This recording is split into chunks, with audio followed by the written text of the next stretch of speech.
بسم الله الرحمن الرحيم، والحمد لله والصلاة والسلام على سيدي رسول الله. حدثني ربي النظر في القرآن وكأن الله يكلمك. كان سيدنا عبد الله بن مسعود بيقول إن هذه القلوب أوعية فاشغلوها بالقرآن ولا تشغلوها بغيره. قلبك زي الوعاء، زي الكوباية، خليه مليان قرآن عشان أي موقف يترمي في القلب ده، في الكوباية دي، يغرق في القرآن.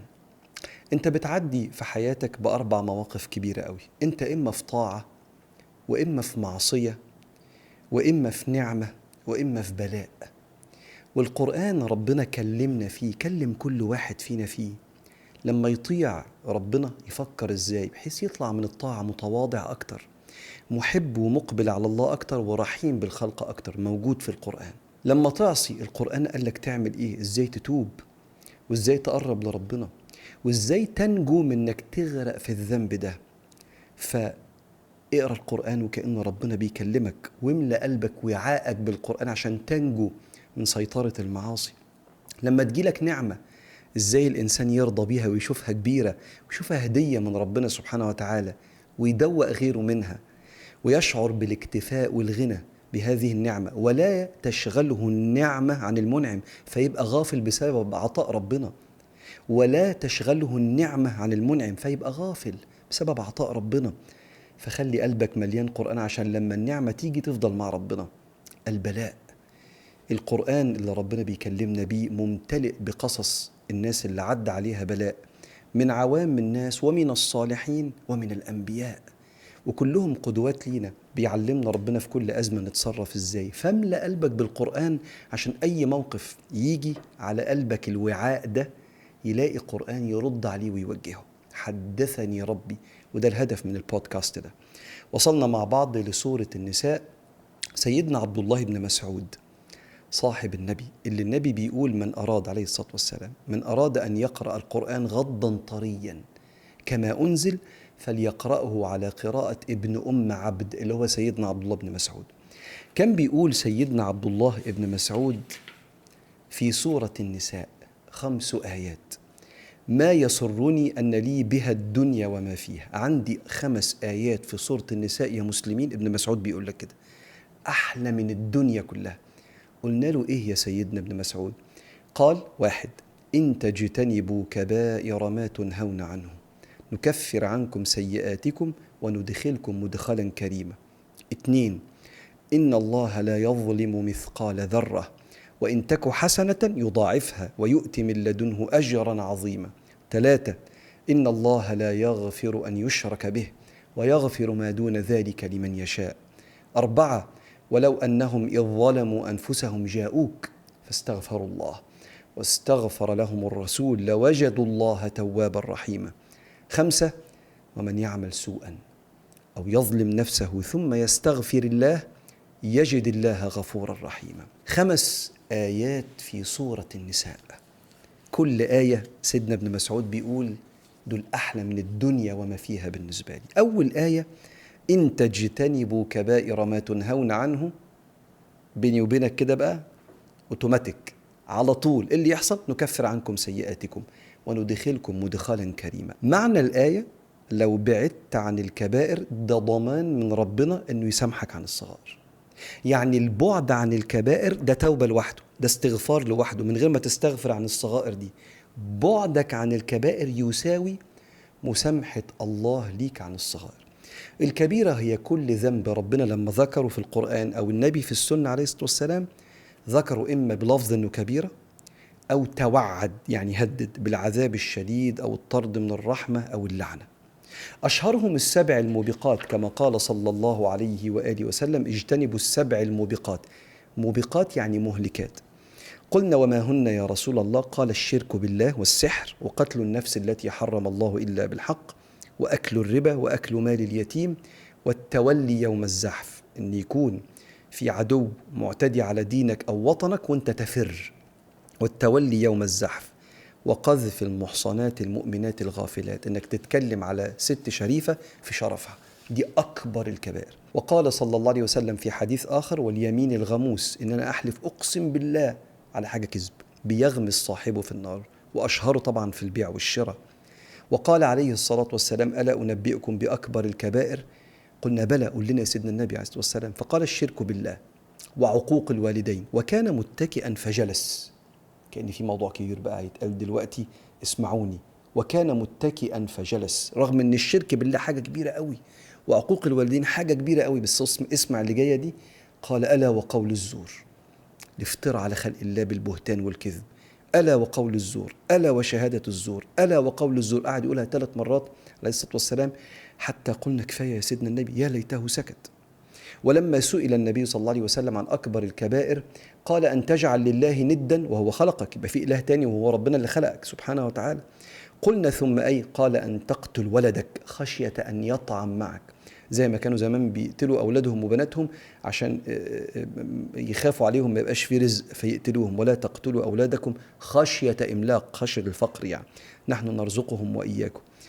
أو ثم قلنا يا رسول الله ثم أي؟ طب التالتة؟ قال: أن تزاني حليلة جارك، انك ترتكب الفاحشة مع حليلة جارك، مع مرات جارك، خيانة خيانة خيانة.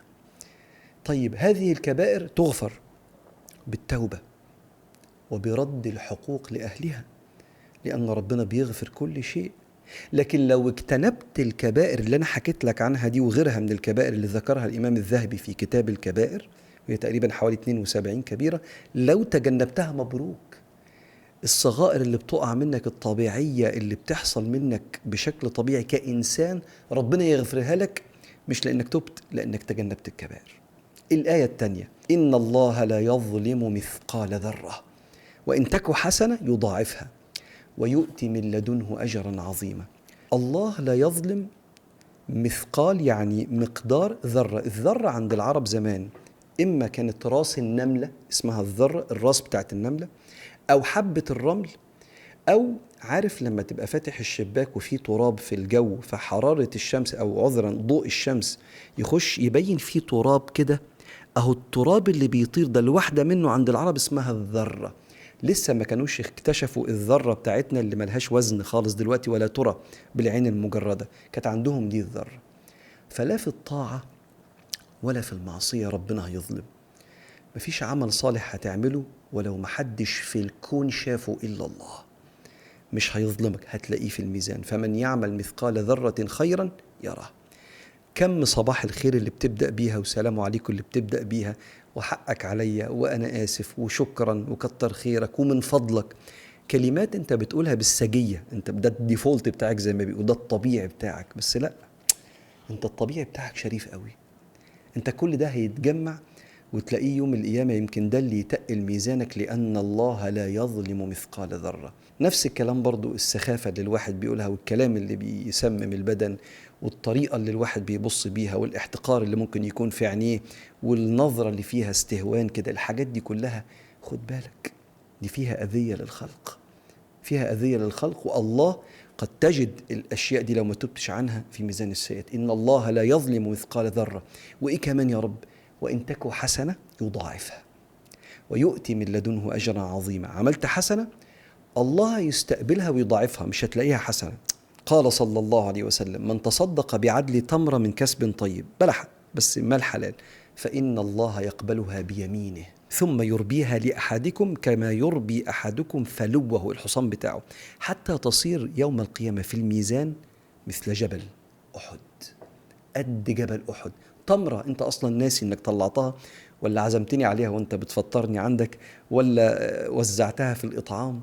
جبل أحد. وإن تك حسنة يضاعفها ويؤتي من لدنه أجرا عظيما. الآية الثالثة في حدثني ربي في سورة النساء. الله ربنا بيكلمك أنت، اسمع كده واقرأ وهو بيكلم قلبك أنت. قال: إن الله لا يغفر أن يشرك به ويغفر ما دون ذلك لمن يشاء. لو واحد مات مشرك بالله بيعبد إله تاني مع الله، ربنا قال مش هغفر لده. لكن الله ممكن يغفر أي حاجة تانية الإنسان يعملها. فالعلماء قالوا يعني إيه؟ قالوا يعني لو إنسان عمل كبيرة وتاب عنها ربنا بيغفر له. طب لو ما تابش عنها، لو كان الذنب ده مات على شرك، كافر بالله، بيعبد بيسجد لإله تاني معتقد إنه هو اللي خلقه غير ربنا سبحانه وتعالى، فأشرك مع الله زي ما المشركين كانوا بيعملوا، ربنا مش بيغفر ده. لكن لو واحد مش تاب بقى في الدنيا من كبيرة، ما هو لو تاب ربنا هيسامحه إن شاء الله، مات مصرا على كبيرة، قال ربنا إن الله لا يغفر أن يشرك به ويغفر ما دون ذلك لمن يشاء. فقال العلماء، سيدنا ابن الجوزي وهو بيعلق في كتاب زاد المسير في كتاب التفسير بتاعه، بيقول: وفي هذه نعمة عظيمة من وجهين، أحدهما أنها تقتضي أن أنت تتعلم يعني أن كل ميت على ذنب دون الشرك لا يقطع له بالعذاب. يعني ما تقولش ده في النار جهنم وبئس المصير، ده كان بيعمل بيشرب ولا طبعا دي مصيبة كبيرة من الكبائر. لكن أنا بقى كإنسان، أنت مش ربنا، أنت إنسان، لا تقطع. لا تقطع يعني ما تقولش أكيد ده في النار وبئس المصير، لا.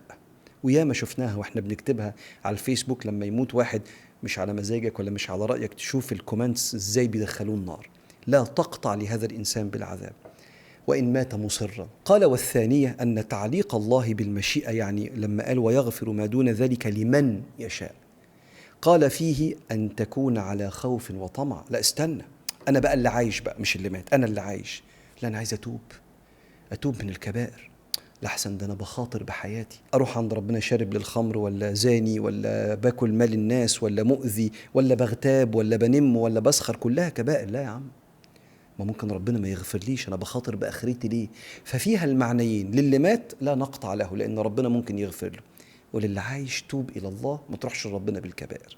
اللي بعدها: ولو أنهم إذ ظلموا أنفسهم جاءوك فاستغفروا الله واستغفر لهم الرسول لوجدوا الله توابا رحيما. العلماء جمهور الفقهاء من الشافعية والحنابلة والمالكية ومتقدمي يعني بتوع زمان الأحناف على أن هذه الآية في حياة رسول الله وبعد موته. لما الإنسان بيغلط غلطة، ولو أنهم إذ ظلموا أنفسهم، كان يروح يقول لسيدنا النبي وهو عايش: يا رسول الله استغفر لي ربي. فأنا لو أنا وأنت من الصحابة وغلطنا، استغفر لي يا سيدنا محمد. ولو أنهم إذ ظلموا أنفسهم جاءوك عليه الصلاة والسلام فاستغفروا الله واستغفر لهم الرسول لوجدوا الله توابا رحيما. قال الإمام القرطبي والإمام ابن كثير، هم بيحكوا قصة الإنسان اللي جاء بعد وفاة النبي عليه الصلاة والسلام ووقف عند قبر رسول الله صلى الله عليه وسلم فقال: يا رسول الله، سمعنا قولك ووعيت من الله فوعينا عنك، وكان فيما أنزل الله عليك ولو أنهم إذ ظلموا أنفسهم جاءوك فاستغفروا الله واستغفر لهم الرسول لوجدوا الله توابا رحيما، وقد ظلمت نفسي وجئتك تستغفر لي. احنا سيدنا النبي بالنسبة لنا مش جثة هامدة، لأن هو قال كده، قال: إن الأرض لا تأكل أجساد الأنبياء. وقال النبي عليه الصلاة والسلام: الأنبياء أحياء في قبورهم. وقال عليه الصلاة والسلام: مررت ليلة أسري بي على موسى يصلي في قبره. فاحنا بالنسبة لنا النبي لما بنروح نسلم عليه سمعك، ده الأموات العاديين سامعين زي ما النبي علمنا في الأحاديث، وهو موصول بالله صلى الله عليه وسلم، سلم عليه. وانت اللي بيغفر مش النبي، اللي بيغفر ربنا، لكن ربنا النبي موصول بربنا، سلم عليه وقول له: جزاك الله خيرا، انت بلغت الرسالة وأديت الأمانة وأنا مذنب، اللهم اغفر لي، استغفر لي يا رسول الله، بصدق هذه الآية وبكلام الأئمة المفسرين من سلفنا الصالح. آخر واحدة في الخمس آيات اللي عند سيدنا عبد الله بن مسعود في سورة النساء: أحسن من الدنيا وما فيها. وانت بتقرأ كتاب ربنا كده في سورة النساء وكأنه يكلمك: حدثني ربي. قال: الخامسة: ومن يعمل سوءا أو يظلم نفسه ثم يستغفر الله يجد الله غفورا رحيما. اللي يعمل كبيرة ولا صغيرة وبعدين يقول: يا رب حقك علي، استغفر الله العظيم، يجد الله. ربنا ما بيتغيرش. لما انت كنت صالح كان ربنا غفور، ولما كنت عاصي ربنا مش بيتغير، هو ما زال غفورا رحيما. كان وما زال. لما تسمع وكان الله مش معناه انه كان وانتهى، وكان يعني كان وما زال، وكان الله غفورا رحيما. عشان كده هنا في الآية: ثم يستغفر الله يجد الله، ولله المثل الأعلى.